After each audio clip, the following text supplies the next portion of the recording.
The burden turned benefactor. My kids called me worthless until my unexpected fortune changed everything. "You'll never be more than what you are right now," my father, Arthur, stated, his voice as unyielding as the kitchen table he slammed his hand on. "This silly little app idea is a fantasy. You need to accept your place in this world and stop reaching for things you can't grasp." The $42,000 check.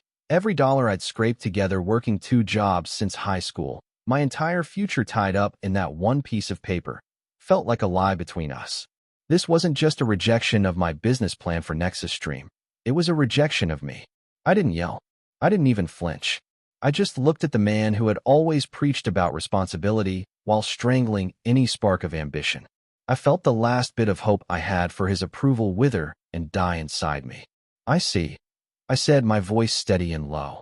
I picked up the check, smoothed its creases, and slid it back into my worn-out wallet. 7 years later, that silly little app made me a fortune. And when my father and brother showed up at my penthouse, desperate and full of excuses, I gave them exactly what they'd always valued: a cold, hard dose of reality. Arrogance must be humbled. Justice must be served. You won't believe how the tables turned. Before we get into the full story, make sure to subscribe to the channel and drop a comment telling us where you're watching from. My name is Ken. For 26 years, I lived my life according to a simple, unspoken rule: don't rock the boat. My father, Arthur, was a retired payroll manager who saw the world in spreadsheets and balance sheets. To him, a good life was a safe life, a steady paycheck, a manageable mortgage, and no surprises. My older brother, Brandon, had mastered this philosophy. He'd bought into a local auto detailing franchise, a business Arthur praised as tangible and honest. I was the disappointment. While Brandon talked profit margins on car wax, I was dreaming in code. For 3 years, every night after my shift at the data entry firm, I worked on Nexus Stream. It was more than an app. It was a new way for remote teams to collaborate in a seamless, virtual workspace. I had the business plan, the market research, and a working prototype built on a revolutionary backend architecture I'd designed myself. But I needed capital. $42,000 would cover the final development and server costs for a proper launch. With my heart pounding, I presented it to my father at our weekly Sunday dinner. The smell of pot roast filled the house as I laid out the documents next to his plate. "It's a secure investment, Dad," I said, my voice tight with hope. "The potential is massive. It could change everything." Arthur chewed his food slowly, his eyes scanning the papers without really seeing them. His wife, Pamela, watched from the sink, her silence a form of agreement with whatever he would say. "Ken," he began, using the tone he reserved for explaining basic arithmetic to a child, "this is a digital castle in the sky. There is no potential. There is only what is real. The Wilson plant is hiring on the assembly line. It's union, benefits, a real career. That's what changes everything. This is my passion, Dad. This is what I'm good at." "Good at?" He let out a short, humorless laugh. "Being good at a hobby doesn't pay the bills. Brandon's detailing business, that's a real venture. You can touch it. You can smell it. What you have here," he gestured dismissively at my life's work, "this is a fast track to bankruptcy." He pushed the check back across the table, the gesture final. "I will not fund your failure. You need to grow up, son. It's time to get a real job." Pamela chose that moment to speak. "He's right, Ken. Your father only wants what's best for you." Her words were the final nail in the coffin. In their eyes, I wasn't an entrepreneur. I was a problem that needed to be managed. The dream I had nurtured for years was, to them, just a foolish fantasy. Was this just tough love, or was something much darker going on behind the scenes?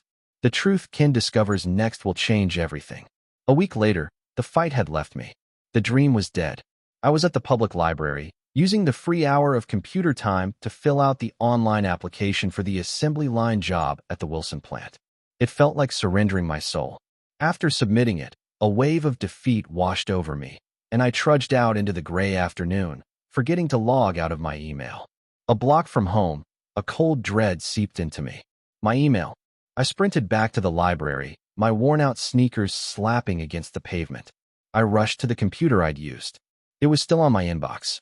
But there, sitting at the top, was an email thread I wasn't supposed to see. The subject line was a punch to the gut: Ken's fund, reallocation. It was between my father and Brandon. My hand trembled as I clicked it. The most recent email from Brandon read, "Dad, the down payment on the new location is secured, but the additional capital will make the expansion twice as fast. Thanks for believing in me." My father's reply was below it, sent just an hour after he'd rejected me. "Brandon, the money is yours." It was always meant for a serious venture. Ken would have blown it on server fees and fairy tales. This way, the family's resources are invested in someone who understands the value of a dollar. Let's not discuss this with him. He wouldn't understand. The words blurred on the screen. The family's resources. It wasn't just that he thought my dream was foolish. It was that he had actively taken the support that could have been mine, support I now realized was never meant for me, and given it to the son he was proud of. The betrayal wasn't about practicality. It was about preference. It was about a fundamental belief that Brandon was worthy of investment, and I was not. The rejection wasn't about the money's risk, but about who Ken was. He was deemed unworthy by his own family. What will he do with this devastating knowledge? The initial, searing hot pain of the discovery cooled into something else, a cold, hard resolve. I would not cry. I would not scream. I would not confront them. They had shown me their hand. Now, I would play mine. I became a ghost in the machine of my own life. I saved a screenshot of that damning email thread, backing it up in 3 separate, encrypted cloud locations. I started a digital journal, logging every interaction. A few days later, I called my father. I used an app on my phone to record the call. "Dad," I said, layering my voice with just the right amount of dejection. "Maybe you're right. Maybe the plant is the way to go.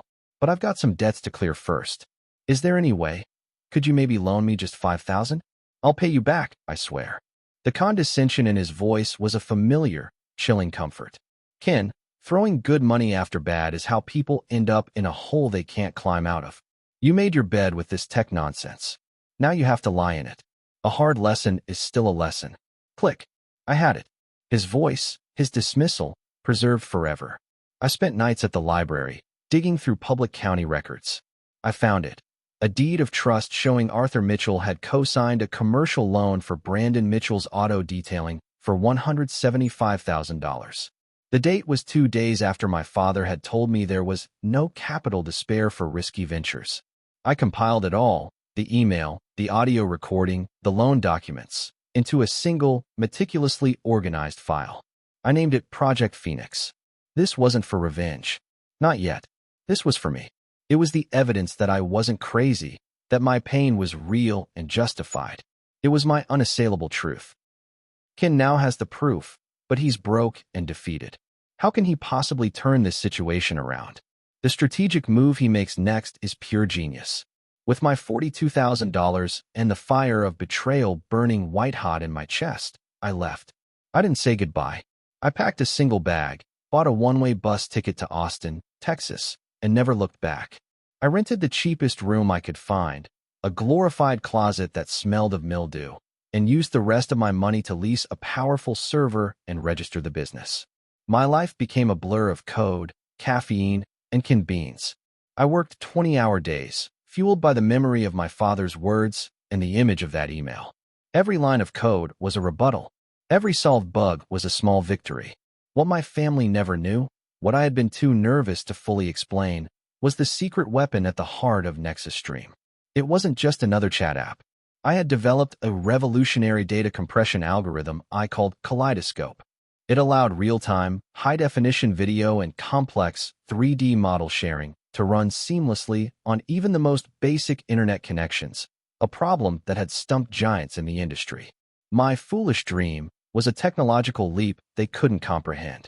After 8 months of living in near-total isolation, I had a flawless, functioning platform.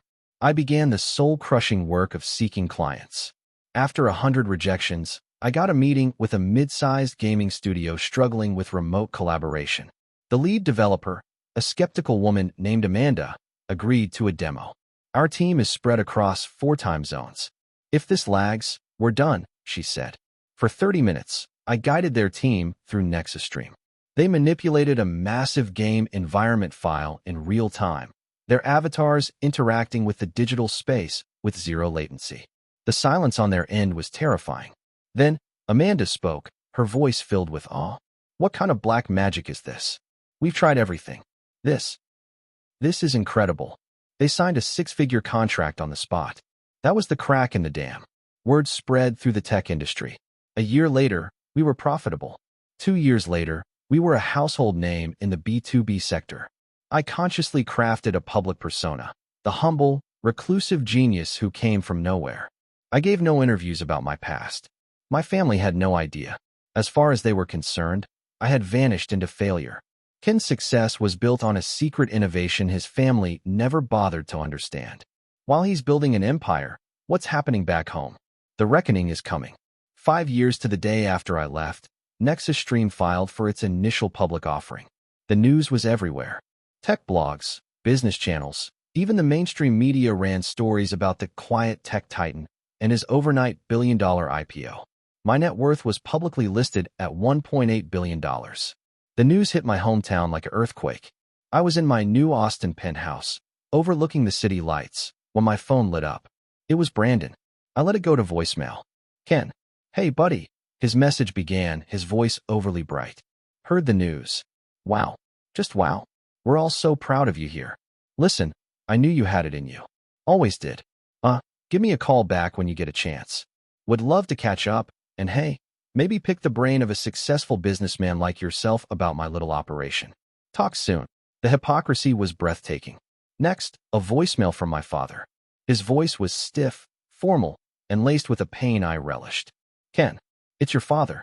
I saw the news. Your mother would have been so proud of you. The message ended. I stared at the phone, a cold fury rising in me. He had weaponized the memory of my sweet, supportive mother, who had died when I was a teen, to manipulate me.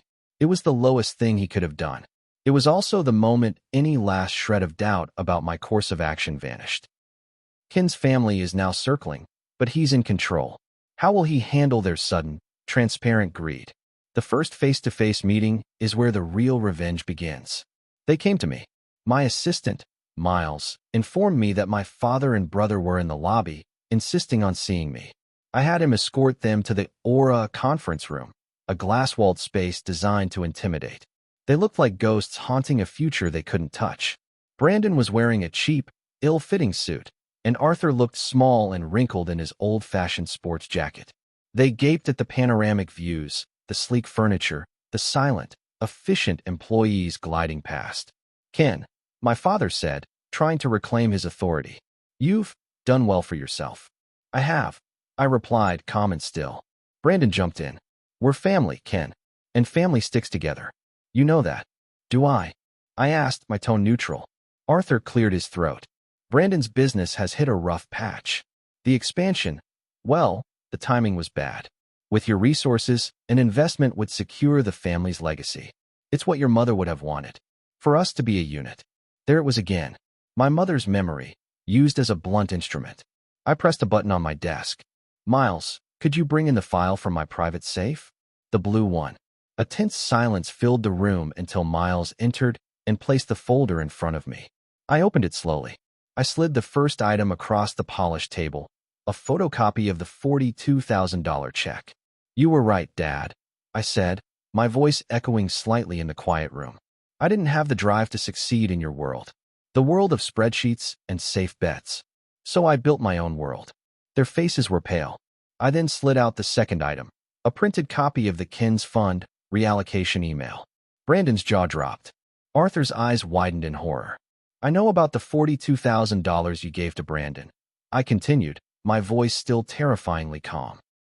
And I know about the $175,000 loan you co-signed for him 2 days after telling me there was no capital for risky ventures.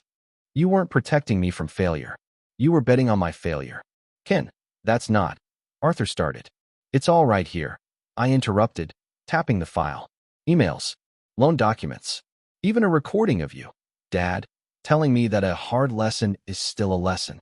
You were my first and most important investors. You invested a lifetime of doubt in me, and that doubt was the fuel I needed to build all of this. I looked at Miles, who was standing by the door.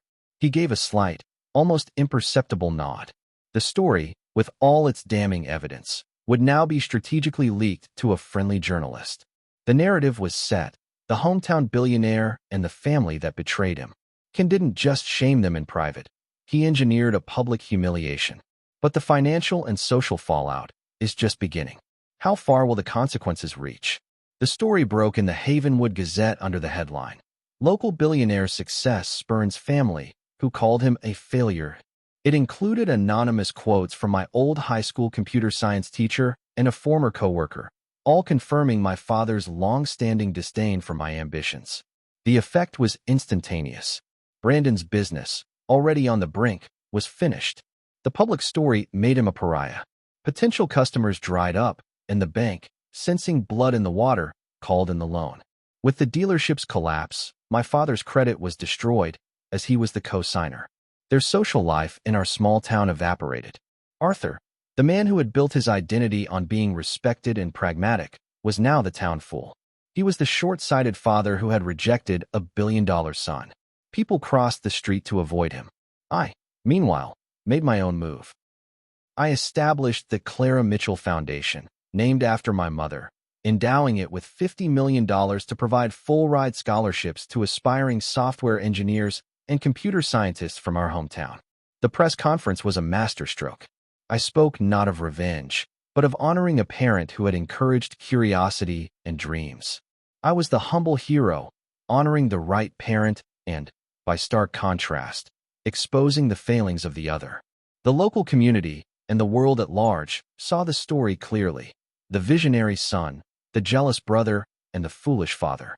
The court of public opinion had ruled, and the sentence was total ruin for them, and sainthood for me.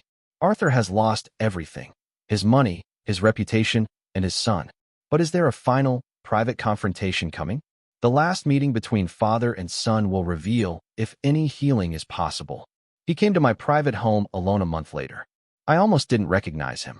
The proud, rigid accountant was gone, replaced by a stooped, elderly man with defeated eyes. "Ken," he said, his voice raspy. "May I come in?" I led him to the balcony. He couldn't look at the view. "I was wrong," he began, and for the first time, it sounded like a true confession, not an excuse. "I wasn't protecting you. I was scared. My father, your grandfather, lost our family's savings on a can't-fail farm equipment venture. We lost everything. I promised myself I would never risk a thing, and I would never let my family risk anything either. I saw your ambition, and I saw him. I was a coward." He looked at me, his eyes glistening. "I am so sorry, son. I am not asking for money. I am asking for your forgiveness." I listened. I heard the pain, the regret, the shattered pride. And I felt nothing. The wound was too old, too deep. The part of me that needed his approval had died in that kitchen 7 years ago. "I believe you," I said finally. "And I understand your fear. But understanding it doesn't undo it." I took a deep breath. "You taught me that the only person I could truly rely on was myself. You taught me that seeking approval from others was a weakness. It was the most valuable lesson you ever taught me, even though you never meant it to be." I told him I would set up a trust, a modest, comfortable monthly stipend that would cover his and Pamela's living expenses. It was more than he deserved, but less than he might have hoped for. "There will be no grand reunion, Dad," I said, my voice firm. "No seat on the board, no role in my life. You made your choices. This is the consequence. This is my final offer." He nodded slowly, the truth of it settling on his shoulders like a physical weight. He had come for forgiveness, and I had given him clarity instead. He left a broken man, but an honest one for the first time in his life. The revenge is complete, but the victory feels hollow. How does Ken move on and ensure his own family never faces the same pain? The final scene provides the ultimate answer. Today, I'm 35. The money is just a number, a tool. I'm not defined by my wealth or the revenge I took. I'm defined by the family I've built. I'm married to Amanda, the brilliant developer from that first demo who saw the magic in my work before anyone else. We have a 4-year-old daughter, Lily. As I write this, I'm in my home office. The door is open. Down the hall, I can see Lily sitting at her small desk, her tiny brow furrowed in concentration as she taps on a kid-friendly coding tablet. "Daddy, look," she exclaims, holding up the screen. I made the cat move. I walk over and kneel beside her. "That's amazing, sweetheart. You're a natural." She looks at me, her eyes full of innocent wonder.